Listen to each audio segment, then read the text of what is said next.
یہ ہیں ابو بکر Chicago, Nigeria کے انتہا پسند بوکو حرام تنظیم کے سربراہ، جنہوں نے 200 اسکول جانے والی بچیوں کو اغوا کیا اور نائجیریا میں سینکڑوں دہشت گرد حملوں کی ذمہ داری قبول کی۔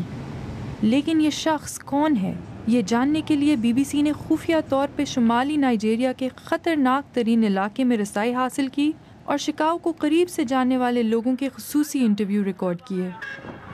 یہ شخص بوکو حرام کا سابق ممبر ہے اور اس نے شکاؤ کے ساتھ خاصا وقت گزارا ہے۔ وہ ایک مذہبی جنونی ہے جو دینی معاملات کے بارے میں کچھ نہیں جانتا۔ وہ جلد بازی میں فیصلے کرتا ہے اور بہت سخت سوچ کا مالک ہے۔ اس کے استاد بھی اس کے سامنے گھبراتے تھے کیونکہ یہ کوئی دلیل سننے کو تیار نہیں تھا۔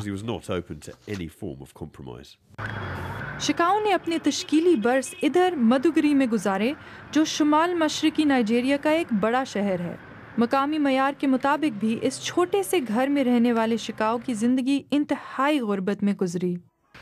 شکاؤ نے پھر اس اسلامی اسکول میں داخلہ حاصل کیا جو حکومت کے زیر انتظام تھا۔ یہاں ایک سابق شاگرد نے ہمیں بتایا کہ شکاؤ ان دنوں میں بھی عجیب شخصیت رکھتا تھا اور باقی سب لوگوں سے الگ سلگ رہتا تھا۔ ہم سمجھتے تھے کہ یہ نفسیاتی مریض ہے، اس کو دیکھ کر ایسا محسوس ہوتا تھا کہ کہیں کوئی پرزہ لوز ہے۔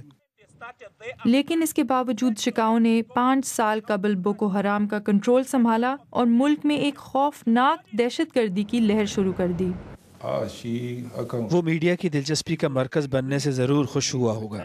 اس نے کہا کہ وہ ان بچیوں کو غلامی کی زندگی میں بیچ دے گا اور اس نے واضح کیا ہے کہ وہ اور لڑکیوں کو بھی اغوا کرے گا۔